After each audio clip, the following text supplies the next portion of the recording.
What's up, YouTube? Hey, we're doing a layout update for December. So let's go in the train room, see what's going on.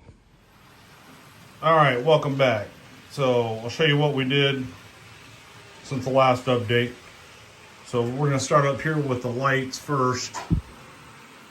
So I ended up cutting these wires to the light switch so they're not dangling as much. Makes it look a lot more cleaner. Down on the layout, we have painted the fascia. We put the light switch box on.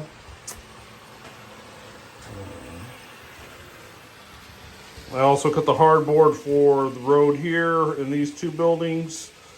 And then we just got to do the grade crossings across here.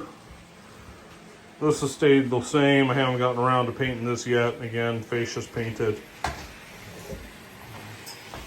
And over there is painted.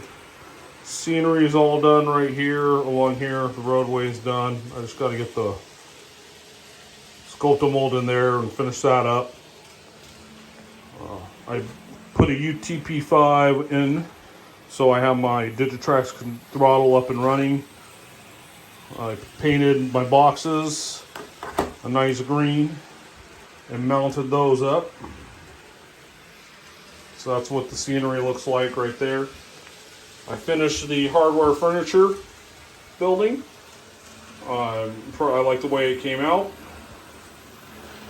And then along the back wall, along here, I was able to salvage some track from my old layout and relaid the track. So it used to stop where the caboose is at, and now goes all the way up there. As you can see, there's my coal train.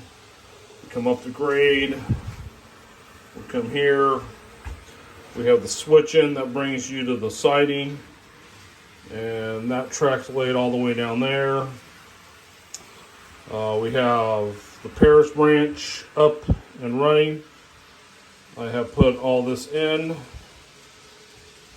I've laid the rails for Paris. I put the hardboard down if I move these cars down for the feed mill. The oil refinery or chemical plant's in place now. As you can see, I have a train sitting there. DZ feeds the mills back up. And then we have a car over there with a lumber car. This is going to stay right here. I have decided to make bring off a branch or a siding off of here and then go down to serve the cement plant. These will be storage tracks and a runaround track, and then there'll be a third track right here. Here, the one thing I did notice, I also put in the hardboard for the steel mill, the tanks for the KJM plant, the hardboard for KJM feed.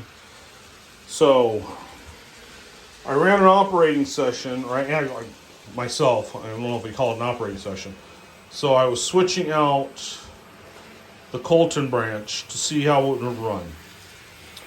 And so after switching out all the industries, I found out that this runaround track right here is not big enough to handle all the cars that Variety Printing takes, this building takes, and the hardware furniture, or the KJM, or the steel mill. So what I had to do is I'd have to basically leave my train here on this siding and pull all the cars in one direction, and then bring the cars that I was swapping out from the industries to go back to the yard over here on this track. So I'd put the caboose first, then I'd run all the cars so I can go in the right direction.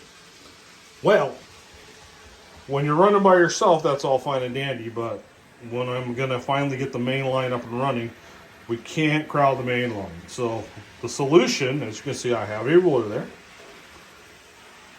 The whole train is about 3 feet long. that goes in and out of Colton. So what I'm going to do is I'm going to take a piece of plywood and I'm going to run a siding from here down to right about there.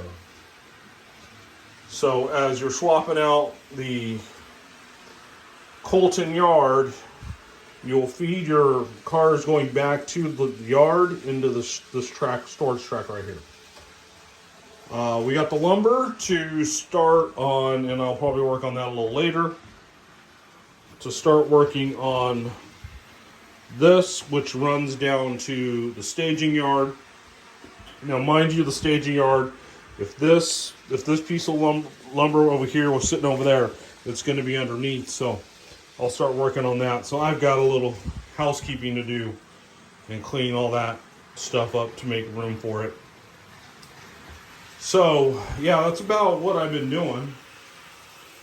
So, anyway, went to a couple of train shows, or not train shows, but swap meets, you know, in November, and one a couple weeks ago. Yeah, they were both in November. So, I ended up selling some more of the leftover stuff from the shop. But I will show you my goodies that I got while I was there. Some of it's already on the layout, so hang tight and I'll be right back. Alright, so what I ended up picking up was the Walthers N scale track bumpers. So I got those for about, I think it was $10 a piece. Ended up picking up this guy right here for my intermodal train, and another one of these. I think these are looking pretty cool. I picked up this track cleaning car. I think I spent he gave it to me for like $5. So I was happy with that. I was able to pick up more auto racks. The first one is the C&W auto rack, all weathered up. The next one is a Burlington Northern auto rack. I paid $20 for this one and $10 for that one. They were at two different shows. Also picked up a Chicago Northwestern with a weathered roof. The one I really was looking for was, and I found it, was the Rio Grande Western. And all of them have KD couplers, so I'm pretty impressed with it. And then Southern Pacific, which I'm going to weather it up because it's kind of shiny. And I also got KD couplers.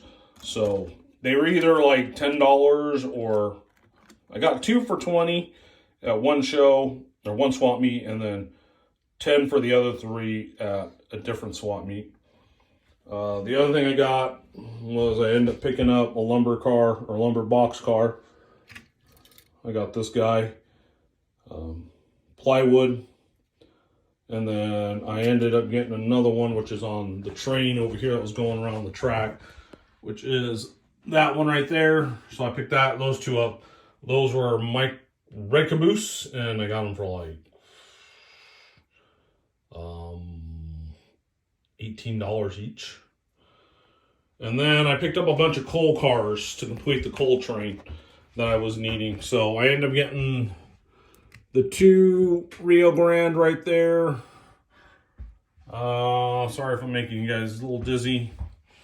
The Frisco and that one right there. All of them came with KD couplers. So, I mean, that was a pretty good deal on my part. I think they were $10 each.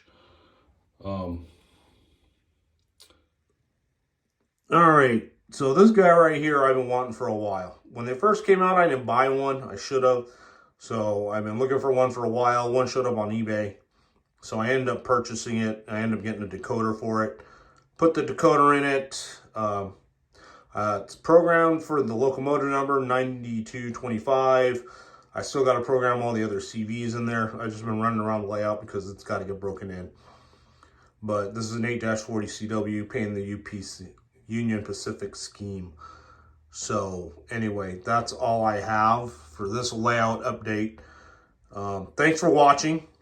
If you're not a subscriber, please subscribe. Like, comments are always welcome. I try to get to the comments as much as I can, but right now I'm working a lot of hours, so I'll try to get another layout update soon. So Anyway, that's it for this layout update. Hope you guys enjoyed my video. We'll finish up this video with this locomotive running around the layout. So I will talk to you guys later. Bye.